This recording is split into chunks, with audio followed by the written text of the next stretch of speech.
Assalamualaikum warahmatullahi wabarakatuh. Bismillahirrahmanirrahim. Hello everyone. Welcome back to another exciting episode of our computer science journey. मैं हूं साजिद असलम। उम्मीद है आप सब खैरियत से होंगे और अपने ब्रेन्स को फुल्ली चार्ज करके आए होंगे। वालेकुम अस्सलाम सर, मैं बिल्कुल ठीक हूँ अल्हम्दुलिल्लाह। सर एनर्जी लेवल भी फुल है और ब्रेन भी फुल चार्ज है, डोंट वरी सर। अरे वाह सना, हाई एनर्जी होना अच्छी बात है, बस ये याद रहे कि एनर्जी पढ़ाई में लगनी चाहिए, किसी शरारत में नहीं। आज हम क्लास 9th कंप्यूटर साइंस का unit number 6 impacts of computing की एक्सरसाइज में से शॉर्ट क्वेश्चंस डिस्कस करेंगे।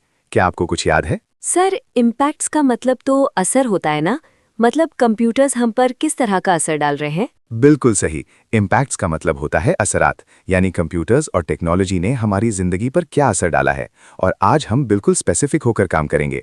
आज हम पेज नंबर 187 पर मौजूद एक्सरसाइज के शॉर्ट क्वेश्चन सॉल्व करेंगे। सना, अपनी बुक ओपन करें।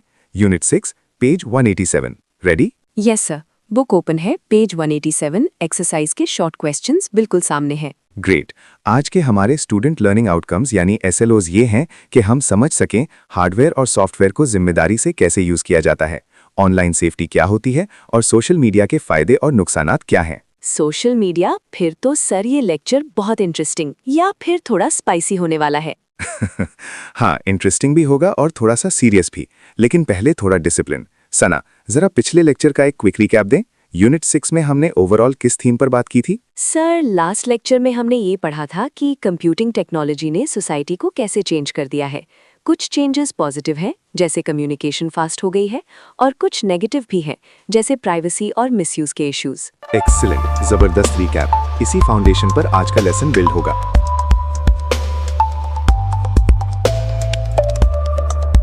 चलें, अब सीधा चलते हैं क्वेश्चन नंबर 1 की तरफ। Question number 1, illustrate the responsible use of computer hardware by an individual.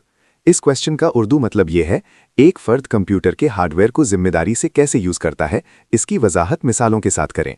यानी इस सवाल में आपसे कहा जा रहा है कि सिर्फ डेफिनेशन नहीं, बल्कि प्रैक्टिकल एग्जाम्पल्स के जरिए समझाएं। सर अब सवाल क्लियर हो गया, लेकिन इलस्ट्रेट का मतलब थोड़ा डिटेल से बता दें। इलस्ट्रेट का मतलब होता है वजाहत करना या मिसालों से समझाना, यानी सिंपल वर्ड्स में एग्जाम्पल्स देकर आंसर लिखना। और सर रिस्पॉन्सिबल यूज का मतलब क्या होता है? रिस्पॉन्सिबल यूज का मतलब होता है जिम्मेदाराना इस्तेमाल, यानी चीजों को ऐसे यूज करना जैसे वो आपकी अपनी हो, उनका ख्याल रखना और उन्हें नुकसान से बचाना। और हार्डवेयर वो पार्ट्स होते हैं जिन्हें हम टच कर सकते हैं, राइट सर? बिल्कुल, जैसे मॉनिटर, कीबोर्ड, माउस, CPU वगैरह। अब चलते हैं आंसर की तरफ। Answer, responsible use means taking care of the physical parts of a computer. इसका मतलब ये है कि जिम्मेदाराना इस्तेमाल का मतलब है कंप्यूटर के जिस्मानी हिस्सों यानी फिजिकल पार्ट्स की देखभाल करना। सर जैसे हम अपनी स्किन केयर करते हैं, वैसे ही कंप्यूटर की केयर? हाँ, बिल्कुल वैसे ही। अगर अपनी चीज का ख्याल रखेंगे तो वो ज्यादा अरसे तक चलती है। अब एग्जाम्पल देखें। For example, keeping the computer clean, avoiding eating और drinking near it and handling the mouse and keyboard gently. यानी कंप्यूटर को साफ रखना, उसके पास खाने पीने से परहेज करना और माउस और कीबोर्ड को नरमी से यूज करना। सर अवॉइडिंग का मतलब? अवॉइडिंग का मतलब होता है परहेज करना या बचना। और जेंटली? जेंटली का मतलब होता है नरमी से, आहिस्ता से। कीबोर्ड को जोर से पीटना बिल्कुल भी जेंटली यूज नहीं होता। उप सर, मैं तो अक्सर चिप्स खाते हुए लैपटॉप यूज करती हूँ। बस सना, यही तो नहीं करना। चिप्स के क्रम्स अगर कीबोर्ड के अंदर चले गए तो कीज खराब हो जाती हैं। हार्डवेयर की केयर बहुत जरूरी है ताकि डिवाइस लॉन्ग टर्म चल सके और पैसा भी वेस्ट ना हो। चले अब अगले क्वेश्चन की तरफ बढ़ते हैं। क्वेश्चन नंबर 2 है, what does appropriate software use Intel. इस सवाल का उर्दू मतलब ये है, मुनासिब सॉफ्टवेयर के इस्तेमाल में कौन कौन सी चीजें शामिल होती हैं। सब पहले ये बता दें कि अप्रोप्रिएट का मतलब क्या होता है? अप्रोप्रिएट का मतलब होता है मुनासिब या सही, यानी जो रूल्स और सिचुएशन के मुताबिक हो। और सर इंटेल का मतलब? ये वर्ड थोड़ा नया लग रहा है। अच्छा सवाल है। इंटेल का मतलब होता है शामिल होना या किसी चीज का तकाजा करना, यानी इस सवाल का मतलब है मुनासिब सॉफ्टवेयर यूज के लिए क्या क्या जरूरी चीजें होती हैं। ठीक है सर, अब आंसर बता दे। Answer, it means using software according to the rules, यानी सॉफ्टवेयर को उसूल और कवानीन के मुताबिक इस्तेमाल करना। आगे लिखा है, दिस इंक्लूड्स यूजिंग ओरिजिनल यानी licence software, updating it regularly and not using cracked और पायरेटेड वर्जन्स। सर लाइसेंस्ड का क्या मतलब होता है? लाइसेंस्ड का मतलब होता है कानूनी इजाजत के साथ खरीदा गया सॉफ्टवेयर, यानी आपने उस सॉफ्टवेयर के पैसे दिए हों और वो लीगल हो। और सर पायरेटेड या क्रैक्ड का क्या मतलब होता है? पायरेटेड या क्रैक्ड का मतलब होता है चोरीशुदा या नकली सॉफ्टवेयर। जब हम पेड सॉफ्टवेयर को पैसे दिए बगैर इलीगल तरीके से यूज करते हैं वो पायरेसी कहलाती है। सर लेकिन पाकिस्तान में तो अक्सर लोग क्रैक्ड विंडोज या सॉफ्टवेयर यूज करते हैं, क्या ये गलत है? देखें सना, एथिक्स यानी इखलाकियात ये कहती हैं कि चोरी चोरी होती है, चाहे फिजिकल हो या digital. As a computer student हमें डेवलपर्स की मेहनत की रिस्पेक्ट करनी चाहिए। अगर पेड सॉफ्टवेयर अफोर्ड ना हो तो फ्री या ओपन सोर्स ऑल्टरनेटिव्स यूज करने चाहिए। चलें अब क्वेश्चन नंबर 3 की तरफ आते हैं। How do you stay safe while conducting data searches online?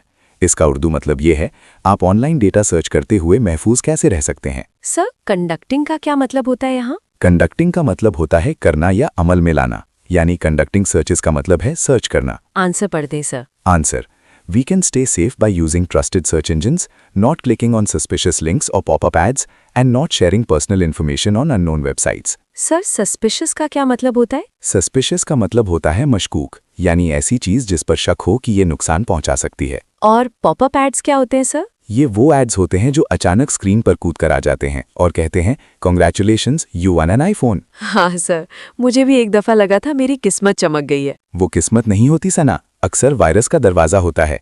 कभी भी ऐसे लिंक्स पर क्लिक ना करें और अनजान वेबसाइट्स पर अपनी पर्सनल इन्फॉर्मेशन शेयर ना करें। अब चलते हैं क्वेश्चन नंबर 4 की तरफ। एक्सट्रैक्ट एंड एनलिस्ट सम की aspects of responsible social networking. इसका उर्दू मतलब ये है, जिम्मेदाराना सोशल नेटवर्किंग के कुछ अहम पहलू निकालकर फहरिस्त की शक्ल में लिखें। सर एक्सट्रैक्ट का क्या मतलब होता है? एक्सट्रैक्ट का मतलब होता है अखज़ करना या निचोड़ निकालना। और इनलिस्ट का क्या मतलब है? इनलिस्ट का मतलब होता है लिस्ट बनाना या फहरिस्त में शामिल करना। सर आंसर के पॉइंट्स बता दे। इस आंसर में 4 इंपॉर्टेंट पॉइंट्स हैं। 1. Being polite and respectful to others, दूसरों के साथ नरम और बाइज्जत रवैया रखना। 2. Verifying news before sharing it, कोई भी खबर शेयर करने से पहले उसकी तस्दीक करना। 3. प्रोटेक्टिंग योर प्राइवेसी सेटिंग्स, अपनी प्राइवेसी सेटिंग्स की हिफाजत करना। 4. Reporting bad behaviour like bullying, bullying जैसे बुरे रवैये की रिपोर्ट करना। सर वेरीफाइंग का क्या मतलब होता है? वेरीफाइंग का मतलब होता है तस्दीक करना, यानी चेक करना कि खबर सच है या झूठी। और बुलिंग का मतलब? बुलिंग का मतलब होता है तंग करना, धमकाना या किसी की बेइज्जती करना, चाहे वो रियल लाइफ हो या ऑनलाइन। सर अगर कोई ग्रुप चैट में किसी की बेइज्जती कर रहा हो तो मुझे चुप नहीं रहना चाहिए? बिल्कुल, आपको या तो उसे रोकने की कोशिश करनी चाहिए या फौरन रिपोर्ट करना चाहिए। याद रखें, डिजिटल दुनिया में भी तमीज़ और जिम्मेदारी उतनी ही ज़रूरी है जितनी रियल लाइफ में। Excellent discussion. इसी तरह सोचने वाले स्टूडेंट्स ही रिस्पॉन्सिबल डिजिटल सिटीजन्स बनते हैं। चलें अब बढ़ते हैं क्वेश्चन नंबर 5 की तरफ। Sketch the positive impacts of social networking in today's society. इस सवाल का उर्दू मतलब ये है, आज के मुआशरे में सोशल नेटवर्किंग के मुस्बत यानी पॉजिटिव असरात का खाका बयान करें। सर यहाँ स्केच का मतलब ड्राइंग बनाना है? नहीं सना, यहाँ पेंसिल और पेपर की ज़रूरत नहीं।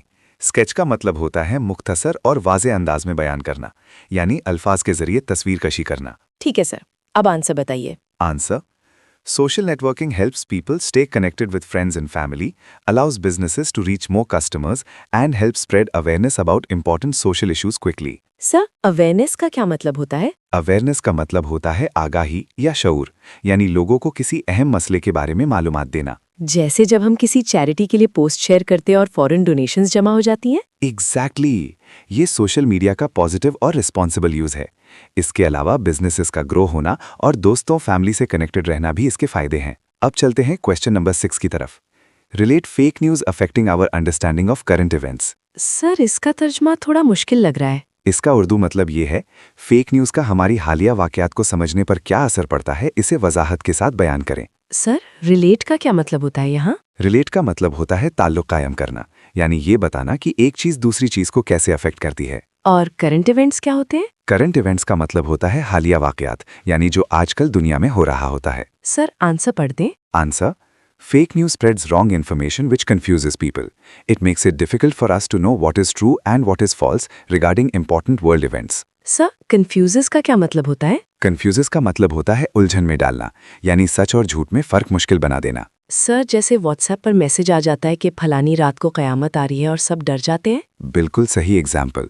ये फेक न्यूज होती है जो लोगों को कंफ्यूज करती है और हकीकत समझना मुश्किल बना देती है। अब आते हैं क्वेश्चन नंबर 7 पर। Summarise some of the adverse effects of social networking. Sir adverse का क्या मतलब होता है? पहले इसका उर्दू मतलब सुन लें। सोशल नेटवर्किंग के कुछ मनफी असरात का खुलासा करें। एडवर्स का मतलब होता है मनफी, नुकसानदेह या बुरा। और समराइज का मतलब? समराइज का मतलब होता है खुलासा करना, यानी शॉर्ट और टू द पॉइंट जवाब लिखना। सर आंसर क्या है? Answer: While social networking is useful, its adverse effects include privacy risks, where personal data can be stolen, cyberbullying, which causes mental distress, and addiction, which leads to a waste of time and poor health. Sir distress का क्या मतलब होता है? Distress का मतलब होता है तकलीफ, परेशानी या जहनी दबाव। और एडिक्शन का मतलब? एडिक्शन का मतलब होता है लत लग जाना, यानी किसी चीज के बगैर रहा ना जाना। जैसे मुझे रील्स देखने की एडिक्शन है, घंटों गुजर जाते और पता ही नहीं चलता। यही तो प्रॉब्लम है सना। जब टाइम वेस्ट होने लगे और हेल्थ इफेक्ट हो तो ये सोशल मीडिया का एडवर्स इफेक्ट बन जाता है। इसलिए बैलेंस बहुत जरूरी है। अब चलते हैं क्वेश्चन नंबर 8 की तरफ। Interpret the dangers associated with the spread of fake news online. Attentive sir, इसका उर्दू तर्जुमा क्या है? इसका मतलब ये है, ऑनलाइन फेक न्यूज के फैलाव से जो खतरात जुड़े होते हैं उनकी वजाहत करें। सर इंटरप्रेट का क्या मतलब होता है? इंटरप्रेट का मतलब होता है मतलब निकालना या वजाहत करना। और एसोसिएटेड का मतलब? एसोसिएटेड का मतलब होता है मुंसलिक या जुड़ा हुआ। सर आंसर बताइए। Answer: Fake news is dangerous because it spreads misinformation that misleads the public. It can create unnecessary panic, damage the reputation of innocent people, and cause social conflicts or fights between different groups of people. Sir misinformation का क्या मतलब होता है? Misinformation का मतलब होता है गलत मालूमात। और पैनिक? पैनिक का मतलब होता है खौफ व हरास या अफरा तफरी। रेपुटेशन क्या होती है? रेप्यूटेशन का मतलब होता है इज्जत या शोहरत। और कॉन्फ्लिक्ट्स? कॉन्फ्लिक्ट्स का मतलब होता है झगड़े, तनाजात या लड़ाइयाँ। सर मतलब एक छोटी खबर लोगों के दरमियान लड़ाई भी करवा सकती है। बिल्कुल, अगर किसी ग्रुप के खिलाफ झूठ फैला दिया जाए तो दंगे फसाद तक हो सकते हैं। इसलिए फेक न्यूज़ सिर्फ गलत नहीं, बहुत खतरनाक भी होती है। रिस्पॉन्सिबल डिजिटल सिटीजन बनने के लिए सोच समझकर ही शेयर करें। Question number 9. Examine the computing influence on personal privacy. Sir इसका तर्जुमा क्या है? जाती राजदारी यानी पर्सनल प्राइवेसी कर कंप्यूटिंग के असर का जायजा लें। सर एग्जामिन का मतलब? एग्जामिन का मतलब है जायजा लेना या गौर करना। और इन्फ्लुएंस का मतलब? इन्फ्लुएंस का मतलब है असर या तासीर। आंसर क्या है? आंसर है computing has made it easier to store data, but it also increases the risk of data theft. Apps and websites often track our location and habits, which can be a threat to our privacy. Sir theft का क्या मतलब है? Theft का मतलब है चोरी, data theft का मतलब है डेटा की चोरी। और हैबिट्स का मतलब? हैबिट्स का मतलब है आदत। थ्रेट का मतलब क्या है? थ्रेट का मतलब है खतरा। सर ऐप्स को कैसे पता चलता है कि मैं क्या सोच रही हूँ? कभी कभी मैं पिज्ज़ा का सोचती हूँ और ऐड आ जाता है। वो जादू नहीं, एल्गोरिदम है। ऐप्स आपकी सर्च हिस्ट्री, लोकेशन, लाइक्स और ब्राउजिंग हैबिट्स को ट्रैक करती हैं। इसीलिए कंप्यूटिंग ने प्राइवेसी को काफी हद तक खतरे में डाल दिया है। Next question, question number 10. Criticise about the role computing plays in shaping educational practices. Sir ये क्वेश्चन थोड़ा टफ लग रहा है, इसका तर्जुमा बता दे। एजुकेशन के निज़ाम को शेप करने में कंप्यूटिंग जो किरदार अदा करती है, उस पर तनकीदी जायजा पेश करें। सर क्रिटिसाइज का मतलब सिर्फ बुराई करना होता है? अच्छा सवाल है। क्रिटिसाइज का मतलब सिर्फ बुराई करना नहीं होता। इसका मतलब होता है पॉजिटिव और नेगेटिव दोनों पहलू बयान करना, यानी बैलेंस्ड एनालिसिस। और एजुकेशनल प्रैक्टिसेस का क्या मतलब है? एजुकेशनल प्रैक्टिसेस से मुराद हैं teaching methods, learning styles, online classes, digital tools और एग्जाम सिस्टम्स। सर आंसर क्या होगा? आंसर है Computing has transformed education by introducing online learning, digital classrooms, and easy access to information. However, overdependence on technology can reduce critical thinking, increase screen time, and create inequality for students who lack access to computers and the internet. Sir over dependence का मतलब? Overdependence का मतलब है हद से ज़्यादा भरोसा या ज़्यादा रिलाय करना। और क्रिटिकल थिंकिंग क्या होती है? क्रिटिकल थिंकिंग का मतलब है सोच समझकर एनालिसिस करना, सिर्फ रट्टा लगाना नहीं। इनइक्वालिटी का मतलब? इनइक्वालिटी का मतलब है ना बराबरी, यानी सब स्टूडेंट्स को सेम फैसिलिटीज ना मिलना। मतलब कंप्यूटिंग ने पढ़ाई को आसान भी बनाया है, लेकिन प्रॉब्लम्स भी क्रिएट की हैं। बिल्कुल, इसीलिए एग्जाम में क्रिटिसाइज का जवाब हमेशा बैलेंस में लिखा जाता है, फायदे भी और नुकसानात भी। यही मैच्योर आंसर होता है। एग्जाम टिप याद रखना, जब क्रिटिसाइज लिखा हो तो सिर्फ तारीफ या सिर्फ बुराई मार्क्स नहीं दिलवाती। बैलेंस्ड पॉइंट्स लिखने वाला स्टूडेंट एग्जामिनर की नज़र में स्मार्ट होता है। चलें, अब टाइम है एक क्विक Q&A सेशन का। Ready? Yes sir, I am ready. बताओ, फेक न्यूज़ के कोई से दो नुकसानात। एक ये कि लोगों में पैनिक यानी खौफ फैल जाता है, और दूसरा ये कि इनोसेंट लोगों की रेप्यूटेशन खराब हो जाती है। Very good.